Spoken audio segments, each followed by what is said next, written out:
तो गाइस इस particular video में हम बहुत सारे छोटे छोटे कंसेप्ट पढ़ेंगे, लेकिन जो इम्पोर्टेंस है, बहुत ज़्यादा इम्पोर्टेंस रखते हैं ऐसे कंसेप्ट हैं कि सबसे पहले तो फॉर्मेट, कि किस तरह से टेक्स्ट कंप्यूट किया जाता है और उसका फॉर्मेट क्या है। तो एक फॉर्मेट में बना देता हूँ। हम यहाँ पर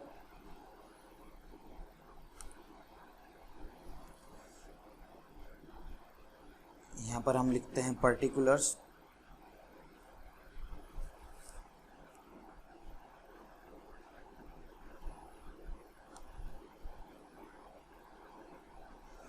और यहाँ पर लिख देते हैं अमाउंट। ठीक है। अब सबसे पहले तो हम यहाँ पर लिखेंगे टोटल ऑफ ऑल 5 हेड। कौन से 5 हेड्स हैं हमारे पास? तो हमारे पास है पहला सैलरी, हाउस प्रॉपर्टी, पीजीबीपी मतलब profit and gains from business and profession, IFOS income from other sources, और एक रह गया वो है कैपिटल गेन। ये पांचों का सबसे पहले तो टोटल करोगे। उसके बाद कोई लॉस है लास्ट ईयर का तो हम उसको सेट ऑफ करेंगे कि भाई कैरी फॉरवर्ड ऑफ लॉसेस, इसमें से माइनस करोगे तो ये जो आएगी इसको बोलेंगे GTI, gross total income. Gross total income, उसमें से डिडक्शन माइनस करेंगे। क्या माइनस करेंगे? कौन से डिडक्शन? जो एटीसी में आते हैं, एटीजी में आते हैं, वो सब। तो एग्जाम्पल एटीसी के हमने एलआईसी लिया था वगैरह वगैरह, वो माइनस हो जाएंगे। तो जो अमाउंट हमारे पास आएगी उसको हम बोलेंगे नेट टैक्सेबल इनकम। उसको हम बोलेंगे नेट टैक्सेबल इनकम। और अगर याद हो जो कल हमने चार्ट बनाया था सरचार्ज के लिए, तो हमें नेट टैक्सेबल इनकम ही देखना था, मीन्स वो यही है। दूसरी बात, ये नेट टैक्सेबल इनकम हो गई। अब टैक्स किस तरह कैलकुलेट किया जाएगा? तो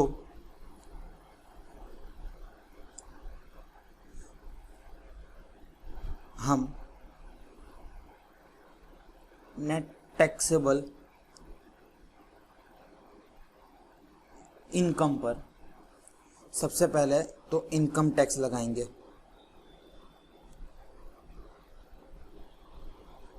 इनकम टैक्स लगाएंगे, ठीक है। अब इनकम टैक्स लगाने के बाद कोई उसे रिबेट मिल रहा है या रिलीफ मिल रहा है, वो माइनस होगा। रिबेट या तो रिलीफ, वो माइनस होगा। उसके बाद हम यहां पर प्लस करेंगे सरचार्ज, जो कि कैलकुलेट हम करते हैं इनकम टैक्स पर। इनकम टैक्स लाकर उसके परसेंटेज निकालकर सरचार्ज लाएंगे और उसको यहाँ पर प्लस करेंगे।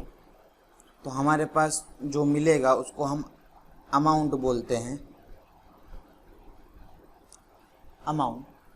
और फिर इस पर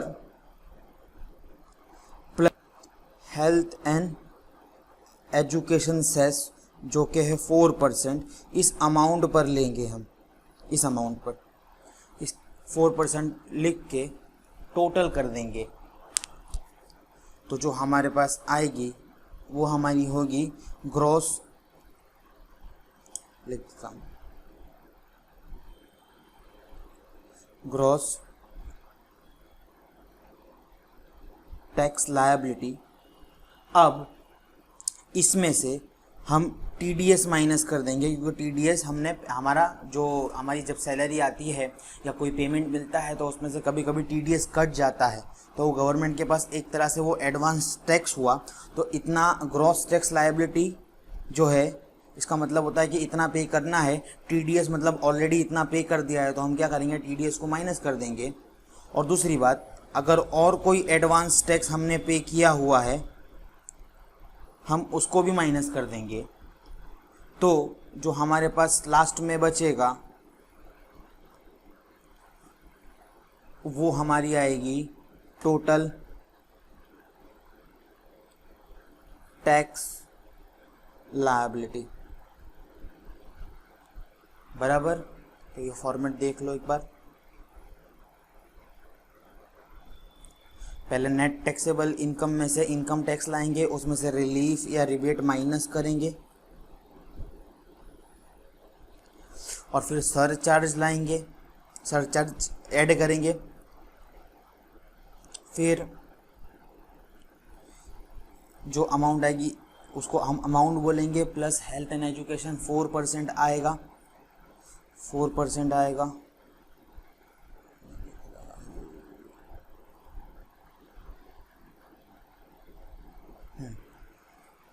उसे ग्रॉस टैक्स लायबिलिटी बोलेंगे। फिर TDS या एडवांस टैक्स कुछ हुआ तो माइनस कर दिया जाएगा, और फिर जो अमाउंट आएगी उतना टैक्स तुम्हें पे करना पड़ेगा। अब हम बात करेंगे मार्जिनल रिलीफ की। किस चीज़ की? Marginal relief. बहुत ही अच्छा कंसेप्ट है, पहले इसका लॉजिक समझना पड़ेगा कि ये है क्या।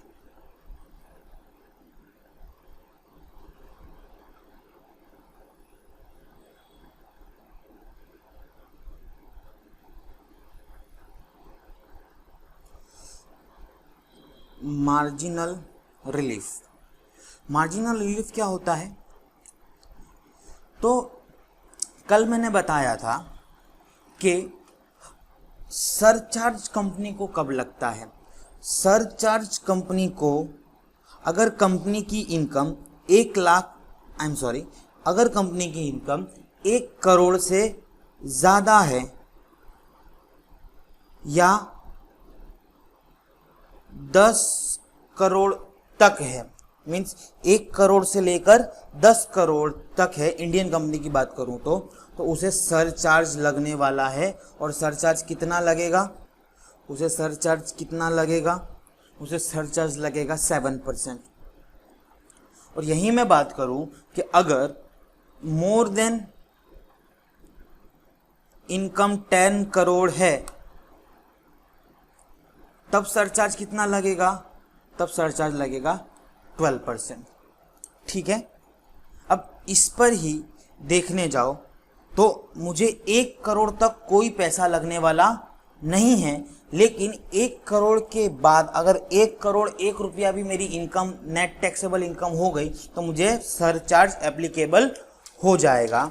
तो प्रॉब्लम कहाँ आती है वो मैं आपको बताता हूँ, एक एग्जाम्पल लेके समझाता हूँ।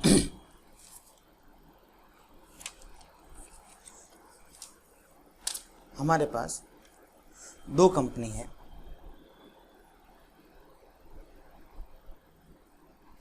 तो हम यहाँ पर लिख देंगे SSE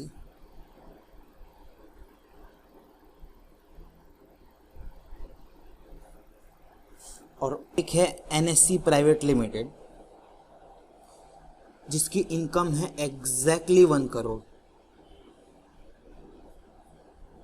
और एक है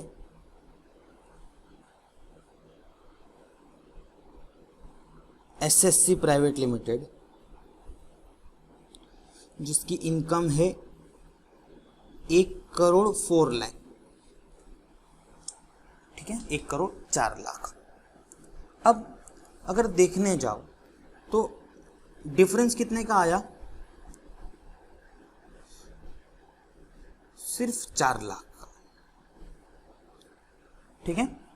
अब यहां पर हमें एक और कॉलम बनाना है जिसको लेंगे अमाउंट। अमाउंट का मतलब क्या था? अमाउंट का मतलब था इनकम टैक्स प्लस सरचार्ज। यहाँ पर लाएंगे हम अमाउंट। अमाउंट का मतलब क्या था? अमाउंट का मतलब था इनकम टैक्स प्लस सरचार्ज। तो इनकम टैक्स इस केस में जो पहली वाली जो हमारे पास कंपनी है उसका है 1 करोड़ तो उसका हम सीधा साधा 30% ले लेंगे, तो 30% आएगा 30 लाख। ठीक है। अब जो नेक्स्ट है 1 करोड़ 4 लाख, उसमें सरचार्ज भी एप्लीकेबल होगा, उसमें सरचार्ज भी एप्लीकेबल होगा।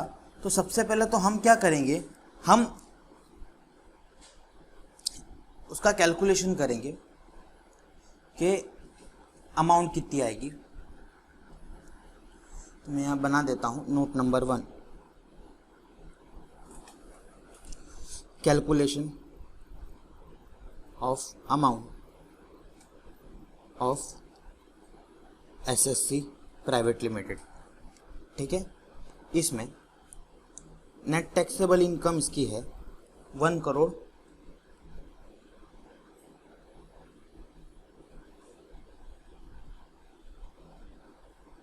1 काम करो, यहाँ पर 4 लाख नहीं 2 लाख रखो, उसका रीज़न बाद में बताता हूँ। यहाँ डिफरेंस भी 2 लाख का ही आएगा।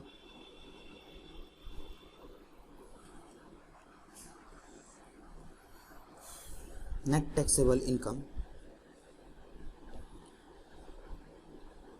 1 करोड़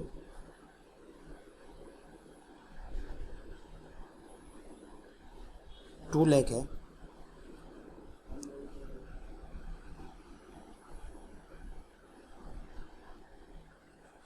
इंटू 30%। तो 1 करोड़ 2 लाख का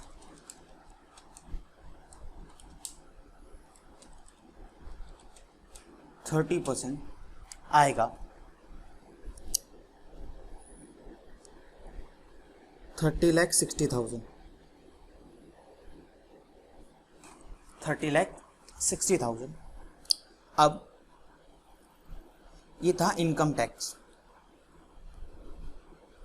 क्योंकि इसमें सरचार्ज भी लगेगा तो हम सरचार्ज कैलकुलेट करेंगे कितना, 7%।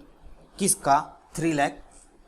30,60,000 का ही, इंटू 7% आएगा 214200। इसको जब हम ऐड कर देंगे तो हमारे पास वैल्यू आएगी 32,74,200। 32,74,200। तो इसका अमाउंट कितना आया? तो 32,74,200 आया। अब अगर गौर किया जाए और देखा जाए तो इनकम बढ़ी थी 2 लाख रुपया और टैक्स बढ़ गया है 2,74,200। तो यहाँ पर मैं एक और डिफरेंस का कॉलम बनाऊंगा, डिफरेंस 2,74,200 बराबर। मीन्स सिर्फ मेरे 2 लाख रुपए की इनकम बढ़ने से मुझे इनकम टैक्स कितना भरना पड़ेगा? 2,74,200, 2,74,200 एक्स्ट्रा भरना पड़ेगा। डिफरेंस कितना था? 2 लाख का, और टैक्स में डिफरेंस कितना आ रहा है? 2,74,200 का। तो जो एसएससी है, जो कंपनीज है, उन्होंने बोला ये तो ना इंसाफी है, क्योंकि मेरी इनकम तो बढ़ी है 2 लाख और मेरा टैक्स बढ़ जा रहा है अराउंड 2.25 लाख। तो गवर्नमेंट ने कहा कि रुक जाओ, हम तुम्हें मार्जिनल रिलीफ देंगे। हम तुम्हें क्या देंगे? Marginal relief. मार्जिनल रिलीफ क्या बोलता है कि तुम्हारी इनकम जितनी बड़ी है, अगर उससे ज़्यादा टैक्स हो जा रहा है तो जितना इनकम से ज़्यादा डिफरेंस है उतना तुमको मार्जिनल रिलीफ मिल जाएगा। सर समझ नहीं पड़ी, मैं समझा रहा हूं कि ये जो एसएससी प्राइवेट लिमिटेड था,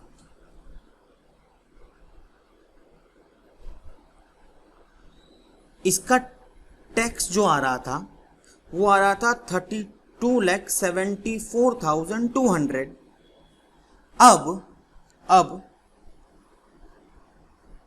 इसका जो टैक्स का डिफरेंस था वो 274,200 है। तो गवर्नमेंट बोलती है कि एक काम करो, ये जो डिफरेंस है ये यहां लिख दो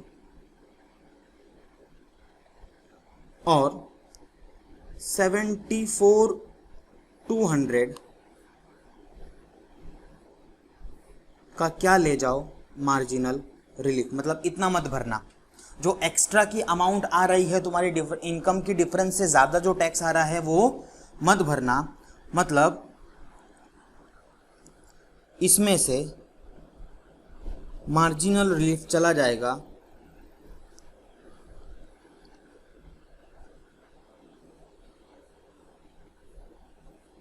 74,200। तो अब तुम्हारी टैक्स लायबिलिटी कितनी हो गई, 32 लाख। और फिर इस पर तुम क्या प्लस कर दोगे, सरचार्ज।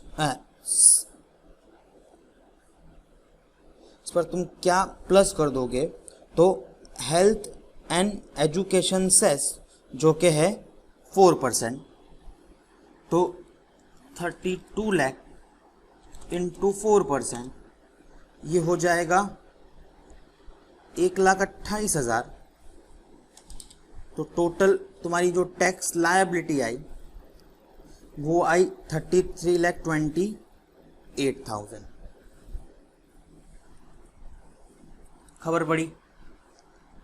मीन्स गवर्नमेंट ने एसएससी को एक बेनिफिट दिया कि अगर तुम्हारी इनकम से ज़्यादा तुम्हारा टैक्स आ रहा है तो तुम क्या ले जाओगे, मार्जिनल रिलीफ। एग्ज़ाम में ये इसका एक सम गारंटेड होगा क्योंकि हर एग्ज़ाम में पूछाया है।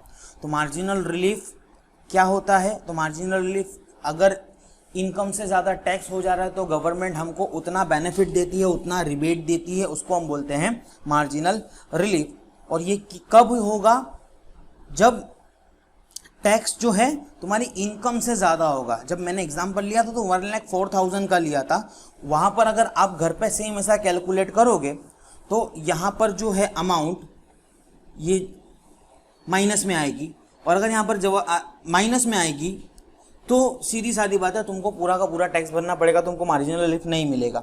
यहाँ पर माइनस कब आ सकती है, जब तुम्हारा टैक्स ये कम हो और डिफरेंस ज़्यादा हो।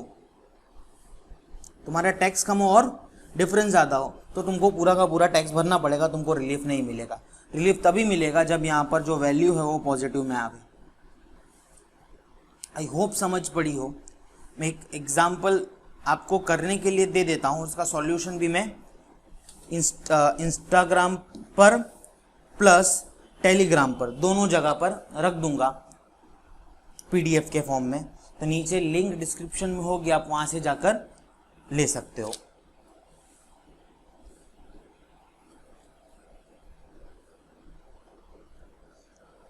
दो कंपनी YPL, उसकी नेट टैक्सेबल इनकम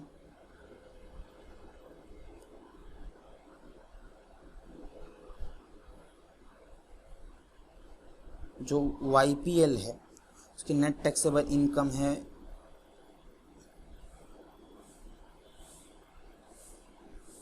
1 करोड़, और जो CPL है उसकी नेट टैक्सेबल इनकम है 1,05,00,000। इस सिचुएशन में आपको मार्जिनल रिलीफ नहीं आएगा। फिर भी आप कैलकुलेट करके देख लेना, आपका जवाब इसमें जो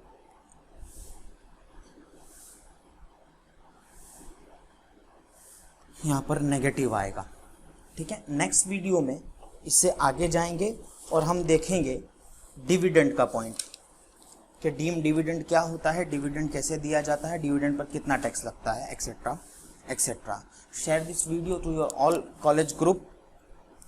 और गाइज, आप लोगों की एग्ज़ाम और पोस्टपोन्ड हो गई है तो आपको और टाइम मिला है पढ़ने का, पढ़ लो। लास्ट सेमेस्टर है, मार्क्सशीट अच्छी बन जाएगी अगर पढ़ोगे तो। नहीं पढ़ोगे तो वही जैसे पास होते हो फर्स्ट क्लास से 50%, 55, 60% वैसे आएंगे। अच्छे लाने हैं तो पढ़ लो। और कौन से टॉपिक्स और चाहिए नीचे कमेंट में बताओ, तो मैं ट्राई करूँगा कि मैं वो सब बना सकूँ।